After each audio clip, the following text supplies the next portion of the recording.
பிரியமானவர்களே, ஆண்டவராகிய இயேசு கிறிஸ்துவின் நாமத்தினாலே உங்கள் யாவரையும் அன்போடு கூட நான் வாழ்த்துகிறேன். ஆண்டவர் கிருபையாய் நமக்கு கொடுத்த இந்த புதிய நாளுக்காக முதலாவது நாம் ஆண்டவருக்கு நன்றி சொல்லுவோம்.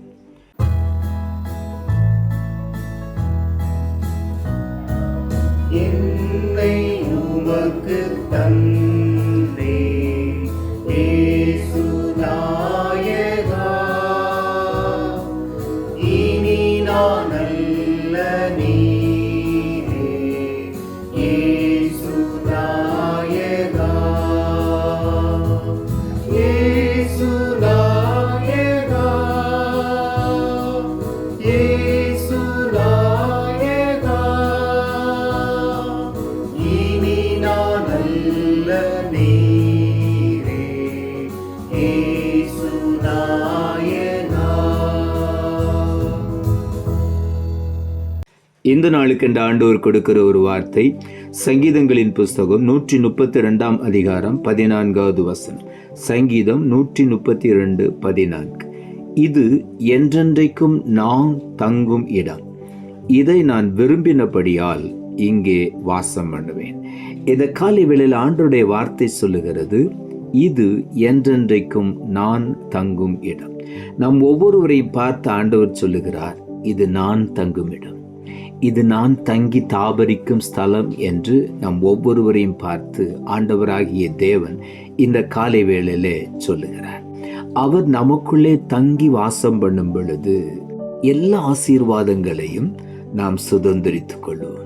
காரணம், நம்மை ஆசீர்வதிக்கிற தேவனே நமக்குள்ளே வந்து தங்கி வாசம் பண்ணுகிறார். ஆகவே எல்லா சுதந்திரத்தையும் நாம் எளிதாக பெற்றுக்கொள்வோம். இந்த காலை வேளையில அவர் நம்மை விரும்புகிறார். வேதம் சொல்லுகிறது, இந்த இடத்தை நான் விரும்பினேன், இந்த மகனை இந்த மகளை நான் விரும்பினபடியினால் இவனுக்குள்ளே நான் வாசமாய் இருப்பேன் என்று ஆண்டவர் சொல்லுகிறார். நமக்குள்ளே வாசம் என விரும்புகிற ஒரு தேவன். 1 கொரிந்தியரின் புஸ்தகம் 6வது அதிகாரம் 19ஆம் வசனம் சொல்லுகிறது, உங்கள் சரீரமானது நீங்கள் தேவனாலே பெற்றும் உங்களில் தங்கியும் இருக்கிற பரிசுத்த ஆவியினுடைய ஆலயமாயிருக்கிறது என்றும் நீங்கள் உங்களுடையவர்கள் அல்ல என்றும் அறியீர்களா என்று இங்கே எழுதுகிறார். ஆண்டவர் நம்மை கிரயமாய் அவருக்கு சொந்தமாய் வாங்கி இருக்கிறார். ஆகவே நமக்குள்ளே அவர் தங்கி வாசம் என விரும்புகிறார். நாம் நமக்குள்ளே தங்குகிற பரிசுத்த ஆவியினுடைய ஆலயமாய் இருக்கிறோம் என்று வேதம் சொல்லுகிறது. நாம் நமக்கு சொந்தமானவர்கள் அல்ல, நாம் ஒவ்வொருவரும் தேவன் தங்குகிற ஆலயம். அவர் உரிமையாய் நமக்குள்ளே வந்து தங்க விரும்புகிற ஒரு தேவன். அவர் நமக்குள்ளே தங்கி வாசம் பண்ணுவார், அவர் நமக்குள்ளே உலாவுவார். வேதம் சொல்லுகிறது, அவர் நமக்குள்ளே உலாவி நம் தேவனாய் இருப்பார் என்று சொல்லி. ஆகவே அவர் நமக்கு வைத்திருக்கிற எல்லா ஆசீர்வாதங்களும் நமக்கு சொந்தமாய் மாறுகிறது. 2 கொரிந்தியரின் புஸ்தகம் 6ஆம் அதிகாரம் 16ஆம் வசனம் சொல்லுகிறது, நான் அவர்களுக்குள்ளே வாசம் பண்ணி அவர்களுக்குள்ளே உலாவி அவர்கள் தேவனாய் இருப்பேன், அவர்கள் என் ஜனங்களாய் இருப்பார்கள் என்று தேவன் சொன்னபடி நீங்கள் ஜீவனுள்ள தேவனுடைய ஆலயமாய் இருக்கிறீர்களே என்று இங்கே எழுதப்பட்டிருக்கிறது. அவர் சுயாதீனமாய் நமக்குள்ளே உலாவுகிற தேவன். எப்பொழுது நாம் விரும்பும் பொழுது அவர் நமக்குள்ளே வந்து வாசம் பண்ணுவார், நமக்குள்ளே உலாவி நம்முடைய தேவனாயிருப்பார். மாத்திரமல்ல, நாம் அவருடைய ஜனங்களாயிருப்போம். வேதம் சொல்லுகிறது, என் ஜனங்கள் ஒருபோது வெட்கப்பட்டு போக மாட்டார், என் ஜனங்கள் நான் அளிக்கும் நன்மையினால் திருப்தி ஆவார்கள்.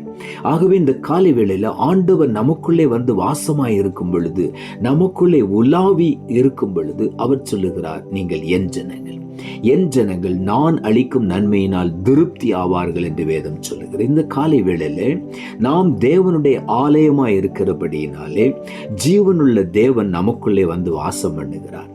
நமக்குள்ளே வாசம் பண்ணுவது மாத்திரமல்ல, என் மகன், என் மகள், என் ஜனம் என்று சொல்லி அவர் உரிமையோடு கூட சொல்லுகிறார். ஆகவே இந்த காலை வேளையில நாம் ஆண்டவருடைய ஜனமாய் இருக்கிறபடியினாலே அவர் தம்முடைய ஜனங்களை திருப்திப்படுத்துகிற தேவனாயிருக்கிறார். நான் அளிக்கும் நன்மையினால். இந்த காலை வேளையில என்னென்ன நன்மைகள் இன்னும் என்னுடைய வாழ்க்கையில கிடைக்கவில்லை என்று சொல்லி ஏக்கத்தோடு இருக்கிறீர்களோ, ஒரு நல்ல வேலை எனக்கு கிடைக்கவில்லை, ஒரு நல்ல திருமண வாழ்க்கை எனக்கு கிடைக்கவில்லை, எனக்கு நல்ல ஆசீர்வாதங்கள் கிடைக்கவில்லை, சொந்தமாக ஒரு வீடு கிடைக்கவில்லை, இப்படி பல காரியங்கள் எனக்கு ஆசீர்வாதம் எதுவுமே கிடைக்கவில்லை என்று சொல்லி ஒருவேளை ஏக்கத்தோடு நீங்கள் இருப்பீர்களானால் இந்த காலை வேளையில் சொல்லுங்கள், ஆண்டவரே, நீர் எனக்குள்ளே வந்து வாசம் பண்ணி என்னை உம்முடைய ஆலயமாய் மாற்றும், என்னை உமக்கு நான் தருகிறேன் ஆண்டவரே, நீர் தங்கி வாசம் பண்ணுகிற பரிசுத்த ஸ்தலமாய் என்னை மாற்றும்,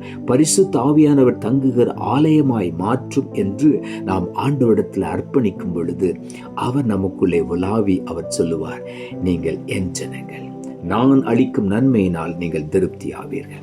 லேவியராகம புத்தகம் 26 அதிகாரம் 12 சொல்லுகிறது, நான் உங்கள் நடுவிலே உலாவி உங்கள் தேவனாயிருப்பேன், நீங்கள் என் ஜனமாயிருப்பீர்கள். எவ்வளவு உரிமையோடு ஆண்டவர் சொல்லுகிறார், நான் வந்து உங்கள் நடுவிலே உலாவுவேன், நான் உங்கள் தேவனாயிருப்பேன், நீங்கள் என் ஜனமாயிருப்பீர்கள்.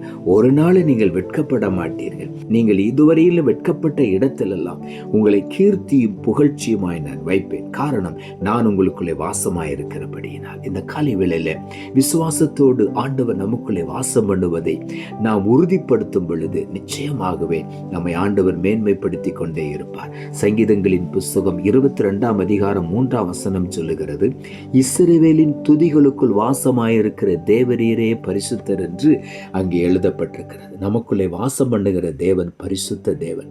அவர் இஸ்ரவேலின் துதிகளுக்குள்ளே வாசமாயிருக்க விரும்புகிற தேவன். ஆகவே நாம் எப்பொழுதும் ஆண்டவரை துதித்து கொண்டே இருக்கும் பொழுது அவர் நமக்குள்ளே தங்கி தாபரிப்பார். அவர் துதி இருக்கிற இடத்துல தங்கி விடுவார். துதிகளின் மத்தியில வாசம் பண்ண விரும்புகிற ஒரு தேவன். ஆகவே எப்பொழுதும் ஆண்டவரை நாம் துதித்து கொண்டே இருக்கும் பொழுது நிச்சயமாக அவர் நமக்குள்ளே வாசம் பண்ணுவார். நமக்குள்ளே எல்லா ஆசீர்வாதங்களையும் அவர் வைத்து விடுவார். நாம் அதை சுதந்திரித்துக் கொள்வோம்.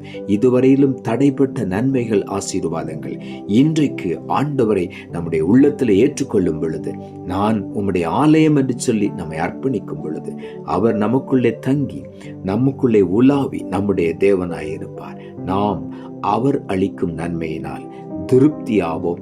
இதுவரையிலும் தடைப்பட்ட ஆசீர்வாதங்கள், நன்மைகளை இன்றைக்கு நாம் சுதந்திரித்துக் கொள்வோம். நாம் ஜெபிப்போம். அன்புள்ள ஆண்டவரே, கிருபையாய் நீர் கொடுத்த இந்த புதிய நாளுக்காய் மறுபடியும் எமக்கு நன்றி செலுத்துகிறோம். ஆண்டவர் கொடுத்த ஜீவனுள்ள வார்த்தைக்காக நன்றி.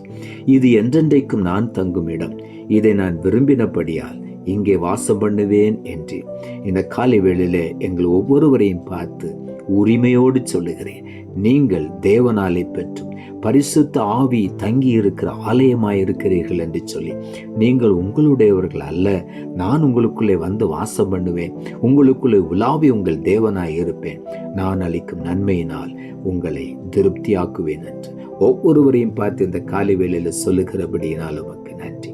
இன்றைக்கு அவர் இதுவரையிலும் பெற்றுக்கொள்ள முடியாத ஆசீர்வாதங்களையும் நன்மைகளையும் சுதந்திரித்துக் கொள்ள உதவி செய்யும். தாழ்த்துகிறோம். இரட்சகர் இயேசுவின் நாமத்தில் ஜெபிக்கிறோம் நல்ல பிதாவே, ஆமென்.